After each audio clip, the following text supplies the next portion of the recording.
JPS Techno Courses Medical Coding, SAP FICO, SAP ABAP, SAP Security. For contact. ఎంఐ బిగ్ బాస్ నుంచి బయటకు వచ్చిన తర్వాత నీ మీద ఫైట్ చేయడానికి రెడీగా ఉంటే ఆల్రెడీ ఒక ఇష్యూ ఏదో రీసెంట్గా కూడా వెళ్ళక ముందు కూడా జరిగింది ఒకటి వైఎస్ఆర్సీపీకి సంబంధించింది కూడా. సార్ నేనైతే ధర్మ వచ్చి కూర్చుంటా. నాకు రితుకి లింక్ ధర్మ వచ్చి రితు పక్కన కూర్చుంటే నేను వచ్చి ఆపోజిట్లో కూర్చొని మాట్లాడమంటే నేను మాట్లాడతాను. ఓకే, అంతేగాని ఎవరో ఇప్పుడు రితు చౌదరి అయినా లేకపోతే ఈ బాత్రూమ్లు కడుక్కునే స్టిక్లా ఉండిద్ది ఒకటి ఫేస్, వాడొకడు వస్తున్నాడు వాడైనా, వీళ్ళందరికీ ఆన్సర్స్ ఇవ్వాల్సిన అవసరం నాకు లేదు. రితు చౌదరి, నువ్వు నా ఇంటికి వచ్చావమ్మా, నువ్వు వచ్చిన ఇల్లు నీకు లీగల్ టర్మ్స్ తెలియదేమో నేను చెప్తున్నాను, మీ మదర్కి కూడా చెప్తున్నాను. రెంటల్ అగ్రిమెంట్ గౌతమి చిరుమామిళ్ళ అంటే నేను, నా పేరు మీద ఉంది. ఓకే, నా ఇంటికి మీరు ఆ టైంలో వచ్చే రైట్ మీకు లేదు. నా భర్త ఉన్నాడు అక్కడ, నా భర్తకు ఆ రైట్ ఉంది, నన్ను పెళ్లి చేసుకున్నాడు కాబట్టి. మీకు ఆ రైట్ లేదు. మీరు నా మీద కేసు పెడితే నేను పెట్టడానికి 100 కేసులు ఉన్నాయి, నాకేం బాధ లేదు. కానీ కేసు సంగతి పక్కన పెట్టి మీ ఇంకా వీడియోలు కావాలని ఇక్కడ ఒక పెద్ద మనిషి పోరాటం చేస్తున్నారు కదా, అవి ఆపుకోండి. దానివల్ల మీకే నష్టం. ధర్మ అనేవాడికి రియల్ మార్కెట్ లేదు. రితు చౌదరి, నీకు రియల్ మార్కెట్ ఉంది. నీ ఇష్టం, నువ్వే ఏం చూస్ చేసుకుంటావో చూస్ చేసుకో. నాలా బకరా అవుతావు, నా లిస్ట్లోకి యాడ్ అవుతావు, లేకపోతే ఇప్పటికైనా డ్యామేజ్ కంట్రోల్ తీసుకొని అతన్ని కంట్రోల్ చేసి వచ్చి మాట్లాడమంటావు పెద్దరికంగా. అసలు అతను అసలు ఏంటి మహేష్ పొజిషన్ బాగుందా? గౌతమ్ మీకు తెలిసినంత వరకు సిలైన్స్ పెట్టించారు, హెల్త్ బాగాలేదు సార్. నార్మల్ గా అతనికి మంత్లీ వన్స్ కొన్నిసార్లు హెల్త్ అప్సెట్ అవుతా ఉంటుంది. ఆయన మీడియాల చుట్టూ తిరుగుతున్నాడు సార్. కరెక్టే అది. బాబు పొద్దున్న లేచిన దగ్గర నుంచి మీడియాలకి స్టూడియోలకి ఎలా వెళ్తున్నారు మరి? వాళ్ళ ఫాదరా? ఆయన 1 ఆఫ్ ది 498లో ఎక్యూజ్డ్. మళ్ళీ ఇప్పుడు మమ్మల్ని అంటున్నాడు పోలీసులు అని. ఆయనకి ఎంత వెనక ధైర్యం ఉంటే ఆయన కొడుకు మీడియాకు వచ్చి స్టేషన్లో పెట్టి ధర్మ రాలేదు కదా? రాలేదుగా. ధర్మ నిన్న వచ్చాడు, లైన్ లోకి వచ్చాడు. ధర్మ రితు కాదు సార్, ఇంకో అమ్మాయి ఉంది, అమ్మాయి కోసం వస్తాడు. ఫిజికల్ గా రాలేదు. నెక్స్ట్ ఇంకో అమ్మాయి గురించి వీళ్ళు నన్ను ఇంకా అసలు నాకు అస్సలు ఇంట్రెస్ట్ లేదు. ఎందుకంటే ఇండస్ట్రీ అమ్మాయి. ఇండస్ట్రీ అమ్మాయి. ఓకే, ఆ అమ్మాయి గురించి నేను మాట్లాడేది తెలుగు అమ్మాయి. వీళ్ళు చేయకపోవడం ఇంకొద్దు sir, please. I'm sorry. For me, people who are with her is very respectful people, so I don't want to talk. Please ధర్మతో ఉన్న అమ్మాయిలకి, ధర్మకి చెప్తున్నాను, ఇది మనిద్దరి యుద్ధంలో స్టార్ట్ అయింది, మనిద్దరి యుద్ధంలో ఆపేసి. సో మీకైతే కలిసి ఉండే ఉద్దేశం అసలు లేదు? ఇంకా లేదు, అతనికి కూడా లేదు. ఓకే, డైవర్స్ కి నోటీస్ ఇచ్చాడు సార్. ఇచ్చాడా? ఓకే. ఇంకోటి సార్, మీ ద్వారా నేను చెప్పేది ఏంటంటే, మీ ఇంట్లో మహిళలు అంటే మీకు ఎట్లా గౌరవం లేదు. మాటలను బట్టి అర్థమవుతుంది బాబు గారు మాటలు. నా ఇంట్లో మా అమ్మాయి, పెద్ద అమ్మాయి రెడ్డిస్ పిల్లగాని చేసుకుందని, నా భార్య చిన్న కులం అని, ఇటువంటి మాటలు మాట్లాడటం అనేది నేను తీవ్రంగా ఖండిస్తున్నా వాడిని. ఎందుకంటే ఇవాళ వాళ్ళ ఇంట్లో కూడా ఒక అమ్మాయి ఉంది, మహేష్ కంటే పెద్ద అమ్మాయి ఉంది. ఆ అమ్మాయి గురించి నేను కామెంట్ చేయొచ్చు కదా. వాళ్ళ ఇంట్లో కూడా వైఫ్ ఆమె తాపత్రయపడుతుంది, మనోడు అని ఆమె కూడా చూపించేవాళ్ళం మేము. కానీ అట్లా ఆయన ఇక్కడ కూర్చొని, నా పెద్దమ్మాయి రెడ్డిస్ అబ్బాయి, ఆయన ఏం అవసరం అండి ఈ కేసుకి? మా అమ్మాయి పెళ్లి చేసుకుని, లేదు నా భార్య చిన్న కులం అంటానికి ఏంటి అవసరం? ఏమన్నా అవసరం అండి? నేను ఏమంటున్నా, నేను ఎంత ఇచ్చానో చెప్తున్నా. నేను మీరు ఎంత ఇస్తాం, మీ అబ్బాయి ఎంత ఇస్తామన్నారో నేను చెప్తున్నా. నేను ఇవన్నీ వదిలేసి మీరు ముద్దాయిలై ఉండి కేవలం డబ్బు దగ్గరే వచ్చింది ఇదంతా. ఇప్పుడు గౌతమికి ఇంత ఇవ్వకుండా ఊరికనే వదిలేసుకోవాలి కాదండి.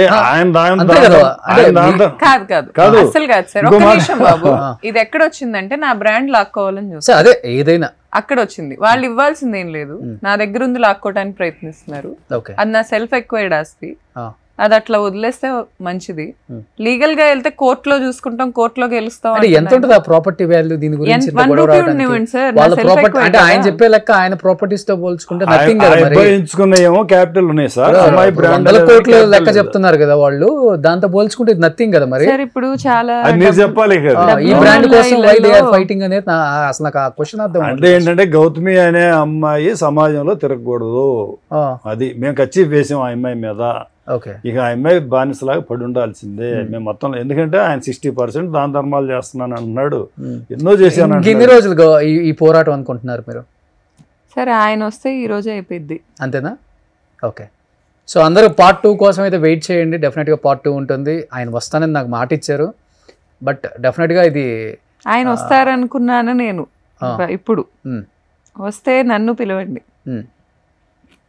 నా ముందు చెప్పమనండి ఏదైనా. సో మీరైతే సిద్ధంగా ఉన్నారు కూర్చొని మాట్లాడటానికి, ఫేస్ టు ఫేస్ ఏదైనా కానీ, గొడవ పట్టడానికి కాదు, అదే మాట్లాడటానికి. నేను అంటున్నది ఎంతమందిని లాగుతాం సార్ మా గొడవలు, అంతే కదా, ఎంతమందిని లాగుతాం, పెట్టాలి కదా మేము. వాళ్ళు కూడా వదలండి వదలండి అంటే ఏముంది సార్ వదిలితే. ఇప్పుడు ఆ అమ్మాయి బిగ్ బాస్ లో ఉంది, ఆ అమ్మాయికి ఇబ్బంది కానీ ఇతనికి ఏముంది ఇబ్బంది? ఏముంటది?